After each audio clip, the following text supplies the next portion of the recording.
له الحمد والمدح والمجد والكبرياء والثناء بالحق نصلي ونسلم على سيد الخلق شهادة أن لا إله إلا الله وحده لا شريك له ونشهد أن سيدنا وإمامنا ورسولنا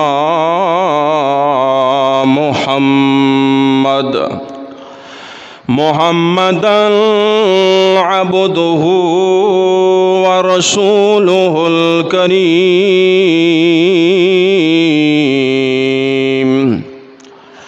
أما بعد فأعوذ بالله من الشيطان الرجيم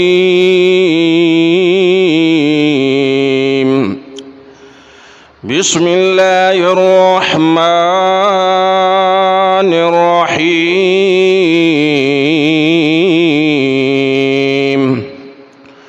فسيكفيكهم الله وهو السميع العليم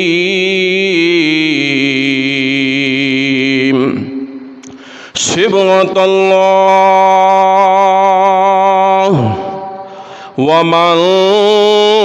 أحسن من الله صبغة ونحن له عابدون سبحان ربك رب العزة عما يصفون وسلام على المرسلين والحمد لله رب العالمين.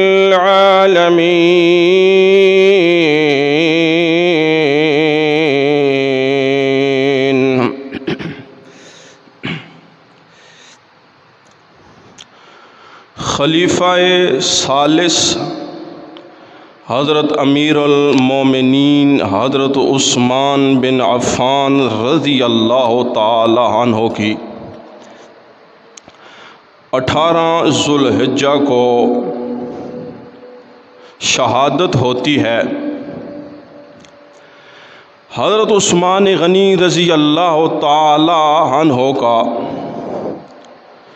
سلسلہ نسب 5ویں پشت پہ حضرت محمد مصطفیٰ صلی اللہ علیہ وآلہ وسلم کے ساتھ مل جاتا ہے، اور آپ رضی اللہ تعالی عنہ کی والدہ کا نام عروہ تھا، جو حضرت نبی علیہ السلام کی پھوپھی ام حکیم کی بیٹی تھی۔ حضرت عثمان غنی رضی اللہ تعالی عنہ مسلمانوں کے تیسرے خلیفہ گزرے ہیں۔ ان کی شان پہ، ان کی مقام پہ اور ان کی عظمت پہ خود نبی کریم صلی اللہ علیہ وآلہ وسلم کے مختلف فرامین ہیں۔ چنانچہ حضرت عثمان غنی رضی اللہ تعالی عنہ ایک دفعہ کسی سفر پہ نکلے ہوئے تھے، مکہ مکرمہ میں موجود نہیں تھے، باہر کسی دور دراز سفر میں تھے، تو ان کو ایک رات خواب آتی ہے۔ خواب کے اندر غیبی طور پر ایک آواز سنائی دیتی ہے، اور اس آواز کے اندر کچھ اشعار تھے کہ عثمانو عثمانو یا عثمانو لکل جمالو ولک الشانو۔ اشعار کا ترجمہ یہ ہے، مفہوم اور مطلب یہ ہے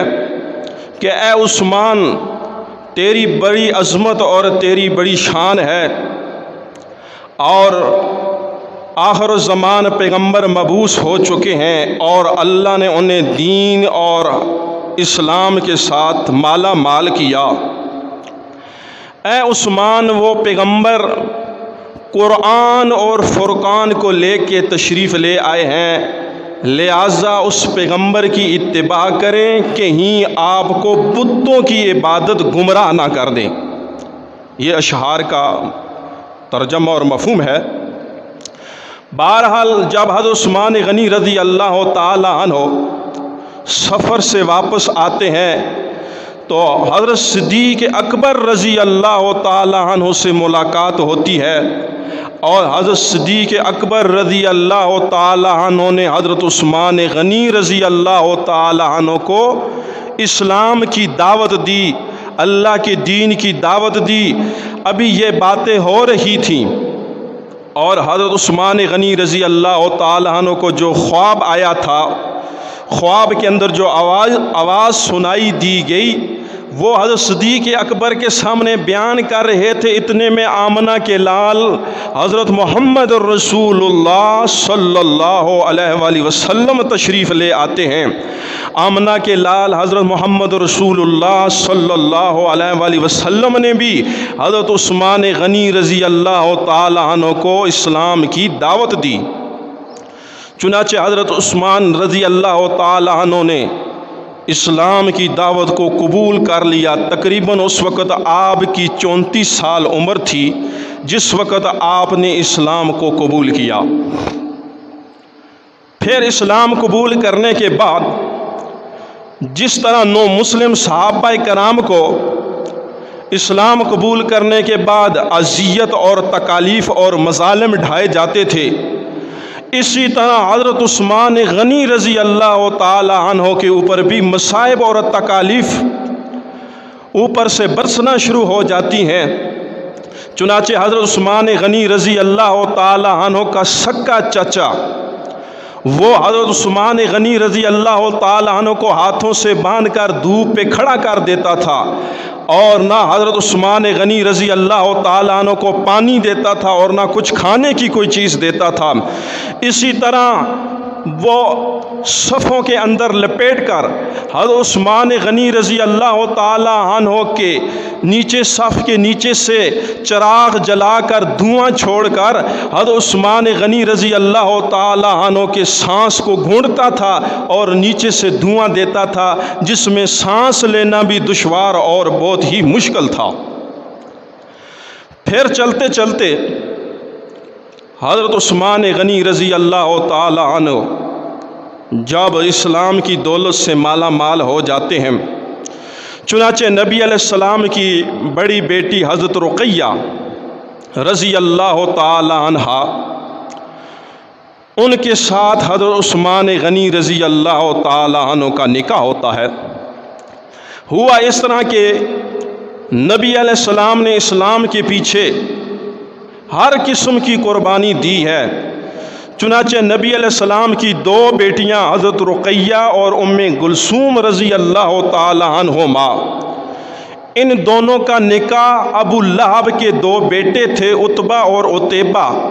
ان کے ساتھ نکاح تھا۔ جب نبی علیہ السلام نے اللہ کی دین کی دعوت دی، ابو جہل محمد رسول اللہ کے خلاف ہوا، اس نے اپنے ابو لہب محمد رسول اللہ کے خلاف ہوا، اس نے حکم کیا اپنے بیٹوں کو کہ جلدی کرو، محمد رسول اللہ کی ان بیٹیوں کو طلاق دو۔ چنانچہ طلاق ہو گئی۔ اللہ کے پاک رسول صلی اللہ علیہ وآلہ وسلم کو صدمہ ہوا۔ چنانچہ نبی علیہ السلام کی نظر تھی حضرت عثمان غنی رضی اللہ تعالی عنہ پہ کہ میں اپنی بڑی بیٹی حضرت رقیہ کا نکاح حضرت عثمان غنی کو کر کے دوں۔ چنانچہ اسی طرح ہوا، نکاح ہو جاتا ہے۔ پھر چلتے چلتے وقت گزرتا گیا، چنانچہ صحابہ کرام کے اوپر مختلف قسم کے مکہ مکرمہ میں ظلم اور ستم ہونے لگے، اسلام کے اندر ترقی ہو رہی تھی، چنانچہ اللہ کریم نے اس سورۃ کہف کو نازل فرمایا۔ سورۃ کہف کے اندر یہ اشارہ تھا جس طرح اصحاب کہف نے اپنے مذہب اور اپنے اسلام اور دین کو نہیں چھوڑا، مصائب کی وجہ سے ایک جگہ کو چھوڑ کر دوسری جگہ پہ ہجرت کی ہے، اس میں یہ اشارہ تھا کہ اے ایمان والو تم بھی ہجرت کرو۔ چنانچہ حضرت عثمان غنی رضی اللہ تعالی عنہ اپنی بیوی کو لے کر انہوں نے ہجرت کی ہے حبشہ کی طرف، کیونکہ حبشہ کا جو بادشاہ تھا وہ نیک تھا، اس لیے حضرت عثمان غنی رضی اللہ تعالی عنہ نے اپنی بیوی کو ساتھ لے کر حبشہ کی طرف ہجرت فرمائی ہے۔ پھر بعد میں آواز اٹھ گئی کہ اب مکہ کے اندر امن اور سلامتی ہے، سب لوگوں نے اسلام کو قبول کر لیا۔ حضرت عثمان غنی رضی اللہ تعالی عنہ جب واپس لوٹتے ہیں دیکھتے ہیں تو پہلے سے بھی حالات زیادہ خطرات میں تھے، چنانچہ پھر انہوں نے دوسری مرتبہ ہجرت فرمائی ہے، یعنی حضرت عثمان غنی رضی اللہ تعالی عنہ نے 2 دفعہ ہجرت فرمائی ہے۔ نبی علیہ السلام نے اس لیے فرمایا کہ حضرت ابراہیم علیہ السلام اور حضرت لوط علیہ السلام کے بعد سب سے پہلے ہجرت کرنے والے وہ حضرت عثمان غنی رضی اللہ تعالی عنہ تھے۔ چنانچہ حضرت عثمان غنی رضی اللہ تعالی عنہ کا بڑا مقام اور شان ہے۔ نبی علیہ السلام نے جو اپنی زبان سے فرمایا کہ حضرت عثمان رضی اللہ تعالی عنہ کے اندر حیا بھی تھا، بڑا شرم اور حیا کیا کرتے تھے، انہوں نے اپنی زندگی کے اندر کسی نامحرم عورت کی طرف نظر اٹھا کر نہیں دیکھا، حتیٰ کہ جب غسل کرتے تھے تو اپنے وجود کے اوپر کپڑے ڈال کر غسل کیا کرتے تھے، اتنا شرم اور حیا تھا۔ تو چنانچہ حضرت عثمان رضی اللہ تعالی عنہ بھی شرم حیا والے تھے۔ حدیث کے اندر آتا ہے مسلم شریف کے اندر کہ نبی علیہ السلام کا بھی اتنا شرم اور حیا تھا، تب فرمایا، نبی علیہ السلام کی حدیث ہے، اشد حیاء من الازرار، اللہ کے پاک رسول حضرت محمد مصطفیٰ صلی اللہ علیہ وآلہ وسلم بھی اتنا زیادہ شرم اور حیا کرتے تھے جتنا ایک کنواری لڑکی شرم اور حیا کرتی ہے۔ محمد رسول اللہ کا اتنا شرم اور حیا تھا، لیکن حضرت عثمان غنی رضی اللہ تعالیٰ عنہ کا بھی شرم اور حیا ہے۔ اس لیے ایک دفعہ حضرت عائشہ رضی اللہ تعالیٰ عنہ فرماتی ہیں، اللہ کے پاک رسول حضرت محمد رسول اللہ صلی اللہ علیہ وسلم گھر کے اندر چارپائی پہ لیٹے ہوئے تھے، اتنے میں باہر سے کسی نے دستک دی، دروازے کو کھٹکھٹ آیا، چنانچہ اس نے اندر آنے کی اجازت لے لی ہے۔ اللہ کے پاک رسول صلی اللہ علیہ وآلہ وسلم اسی طرح چارپائی پہ لیٹے ہوئے ہیں اور آپ علیہ السلام کی پنڈلیوں سے کپڑا اوپر اٹھا ہوا تھا، یہ پنڈلیاں جو تھی بالکل ننگی تھی، کپڑا اوپر اٹھا ہوا تھا۔ نبی علیہ السلام نے جو باہر سے آیا صحابی اس کو اندر آنے کی اجازت دی ہے، وہ تھے تو حضرت صدیق اکبر۔ حضرت صدیق اکبر جب اندر آ جاتے ہیں نبی علیہ السلام نے ان کے ساتھ باتیں کرنا شروع کر دیتے ہیں۔ اسی طرح نبی علیہ السلام کی حالت ہے چارپائی پہ لیٹے ہوئے ہیں، اتنے میں حضرت عمر رضی اللہ تعالیٰ عنہ نے دروازے کو دستک دی، اندر آنے کی اجازت مانگی۔ نبی علیہ السلام نے لیٹے لیٹے ان کو بھی اجازت دے دی، چنانچہ حضرت عمر رضی اللہ تعالیٰ عنہ بھی اندر تشریف لے آتے ہیں اور حضرت نبی علیہ السلام کے اسی طرح پنڈلیوں سے کپڑا اوپر اٹھا ہوا تھا۔ اللہ کے پاک رسول صلی اللہ علیہ وآلہ وسلم نے حضرت عمر رضی اللہ تعالیٰ عنہ کے ساتھ بھی باتیں کرنا شروع کر دی ہیں۔ تھوڑی دیر گزرتی ہے، اتنے میں حضرت عثمان غنی رضی اللہ تعالیٰ عنہ نے دروازے کو دستک دی ہے۔